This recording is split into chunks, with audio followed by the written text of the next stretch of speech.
Karnataka గద్దెపై DK, ముఖ్యమంత్రి పదవికి సిద్ధరామయ్య రాజీనామా, గవర్నర్ కార్యదర్శికి లేఖ అందజేత, కేబినెట్ సభ్యులకు అల్పాహార విందు, తదుపరి ముఖ్యమంత్రి డీకే శివకుమార్ అని ప్రకటన, ఆయనకు సహకరించాలంటూ సూచన, సిద్ధుకు డీకే పాదాభివందనం ఆలింగనం, అధిష్టానం ఆదేశాలు పాటించానన్న సిద్ధు, రాజ్యసభకు వెళ్లడానికి ససేమిరా, క్రియాశీలక రాజకీయాల్లో ఉంటానని వెల్లడి, తదుపరి చర్చల కోసం ఢిల్లీకి సిద్ధు డీకే, సోమవారం తర్వాత ప్రమాణ స్వీకారం ఉండే అవకాశం ఉందట. సో నిన్న ప్రకటన తర్వాత సిద్ధరామయ్య కాళ్ళు మొక్కి ఆశీస్సులు తీసుకుంటున్న డీకే శివకుమార్, ఆ ఫోటో చూడొచ్చు. కర్ణాటకలో కాంగ్రెస్ గెలిచిన తర్వాత 3 ఏళ్ల కింద డీకే శివకుమార్క సిద్ధరామయ్యక అనే పెద్ద చర్చ జరిగింది. చాలా రోజుల తర్వాత చర్చోపచర్చలు జరిగిన తర్వాత సీనియర్ అయిన సిద్ధరామయ్యకి కాంగ్రెస్ పట్టం కట్టింది. అక్కడ ఉన్న ఎమ్మెల్యేలు ఆయన ఎన్నుకున్నారు. కాంగ్రెస్ హైకమాండ్ సిద్ధరామయ్యకే ముఖ్యమంత్రి పదవి ఇచ్చింది. ఆ రోజు మాట్లాడుకున్నారు ఆఫ్ ది టర్మ్ సిద్ధరామయ్య తర్వాత డీకే శివకుమార్ కని. సో మొత్తానికి ఆ సమయం వచ్చింది. 3 ఏళ్ళు అయిపోయిన తర్వాత ముఖ్యమంత్రి పదవిని సిద్ధరామయ్య నుంచి డీకే శివకుమార్కి ఇవ్వాలని కాంగ్రెస్ నిర్ణయించింది. సో దీంతో ఆయన రాజీనామా చేయక తప్పని పరిస్థితి. కొంత చేయొద్దు అని అనుకున్నట్టున్నారు. బట్ ఇక ముందుగా అనుకున్న దాని ప్రకారం ఆయన కూడా పెద్దగా ఇబ్బంది పెట్టకుండా రాజీనామా చేయబోతున్నారు. కర్ణాటక ప్రభుత్వ నాయకత్వ మార్పుపై ఉత్కంఠకు తెరపడింది. ముఖ్యమంత్రి పదవి చేపట్టడానికి డీకే శివకుమార్కు లైన్ క్లియర్ అయింది. కాంగ్రెస్ అధిష్టానం ఆదేశాల మేరకు ముఖ్యమంత్రి పదవికి సిద్ధరామయ్య రాజీనామా చేశారు.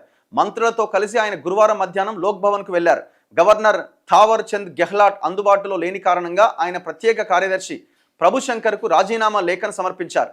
అధిష్టానం పిలుపు మేరకు 26వ తేదీన ఢిల్లీ వెళ్లిన సీఎం సిద్ధరామయ్య అక్కడ జరిగిన చర్చల అనంతరం రాజీనామాకు సిద్ధపడ్డారు. 2 రోజుల్లో రాజీనామా చేయాలని కాంగ్రెస్ అగ్రనేత రాహుల్ గాంధీ ఇచ్చిన ఆదేశాలు పాటించారు. తర్వాత బెంగళూరుకు తిరిగి వచ్చిన సిద్ధరామయ్య మంత్రులను గురువారం ఉదయం బ్రేక్ఫాస్ట్కి ఆహ్వానించారు. డిప్యూటీ సీఎం డీకే శివకుమార్ మంత్రులు అల్పాహార విందుకు హాజరయ్యారు. అధిష్టానం ఆదేశాల మేరకు మధ్యాహ్నం తర్వాత పదవికి రాజీనామా చేస్తున్నాను అని సిద్ధరామయ్య సహచర కేబినెట్ సభ్యులకు చెబుతూ ఒకంత భావోద్వేగానికి గురయ్యారు. అందరూ అధిష్టానం ఆదేశాలు పాటించాల్సిందే. 3 ఏళ్ల పాటు తనకు సహకరించినందుకు అందరికీ ధన్యవాదాలు. కాబోయే ముఖ్యమంత్రి డీకే శివకుమార్ అని అధిష్టానం తెలిపిందని, మంత్రులు సీనియర్ నేతలు ఆయనకు సహకరించాలి అని సూచించారు.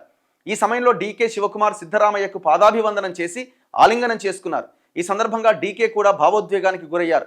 అనంతరం లోక్ భవన్కు వెళ్లిన సీఎం సిద్ధరామయ్య తన రాజీనామా లేఖను సమర్పించారు. తర్వాత సీఎం హోదాలో చివరిసారిగా అధికారిక నివాసంలో మీడియాతో మాట్లాడారు. నా రాజకీయ జీవితం తెరిచిన పుస్తకం.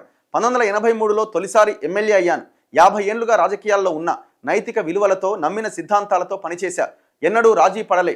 అధికారం ఆదాయం కోసం వెంపర్లాడలే. ఆస్తుల కోసం ఆతృత పడలే.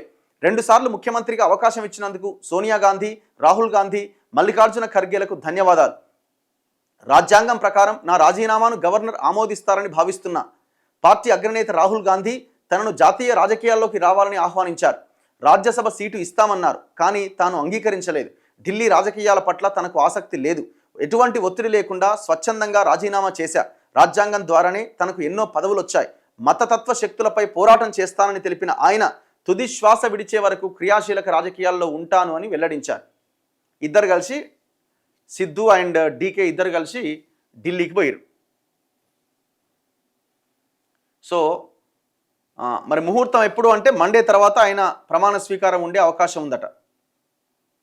సో యాక్చువల్గా సిద్ధరామయ్యకున్న గ్రేట్ పాజిటివ్నెస్ ఏంటంటే, సో ఆయన కరప్షన్కి కొంత దూరంగా ఉంటారన్న ఒక బలమైన ఇది ఉన్నది. సో కింది వర్గాల నుంచి వచ్చిన నాయకుడిగా, కష్టపడి వచ్చిన నాయకుడిగా ఆయనకు చాలా చాలా మంచి పేరే ఉన్నది అక్కడి రాజకీయాల్లో, కర్ణాటక రాజకీయాల్లో 5 దశాబ్దాలు ఆరితేరిన నాయకుడు సిద్ధరామయ్య. ఎమ్మెల్యే నుంచి ముఖ్యమంత్రి స్థాయికి ఎదిగిండు. అల్పసంఖ్యాత, మైనార్టీ, హిందులిత, బీసీ, దళిత, అహిందా సామాజిక వర్గాల పేరిట 20 ఏళ్లుగా ఆయన ఉద్యమం సాగిస్తున్నారు. పదవిలో ఉన్నా లేకున్నా అహిందా నేతగా కొనసాగుతున్నారు. ప్రజాదరణ మెండుగా ఉన్న సిద్ధరామయ్య భవిష్యత్ వ్యూహమేంటో అంతుపట్టట్లేదని రాజకీయ విశ్లేషకులు అంటున్నారు. 3 ఏళ్లు ముఖ్యమంత్రి పదవిలో కొనసాగిన ఆయనకు రాజీనామా చేయాలని అధిష్టానం సూచించింది. ప్రత్యామ్నాయంగా రాజ్యసభ సీటు, జాతీయ కాంగ్రెస్ కమిటీలో సముచిత స్థానం ఇస్తామని ఆఫర్ ఇచ్చింది. వీటన్నింటికీ సిద్ధరామయ్య తోసిపుచ్చారు.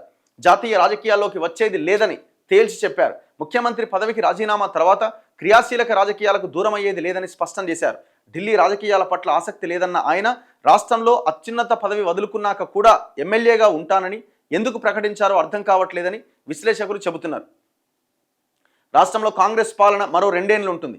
ఆ తర్వాత వచ్చే ఎన్నికల్లో మరోసారి అహిందా ఉద్యమంతో అధిష్టానాన్ని ఆకట్టుకోవాలని అనుకుంటున్నారా అనే చర్చ కూడా జరుగుతోంది. సెక్యులర్ నేతగా పార్టీ పాలనాపరమైన అనుభవం సిద్ధరామయ్య సొంతం. సో మొత్తానికి ఆయన రాజీనామా చేయక తప్పని పరిస్థితి ఏర్పడ్డది. చేసిండు. డీకే శివకుమార్ ముఖ్యమంత్రి కాబోతున్నాడు. మండే తర్వాత ఆయన ప్రమాణ స్వీకారం చేయబోతున్నాడు.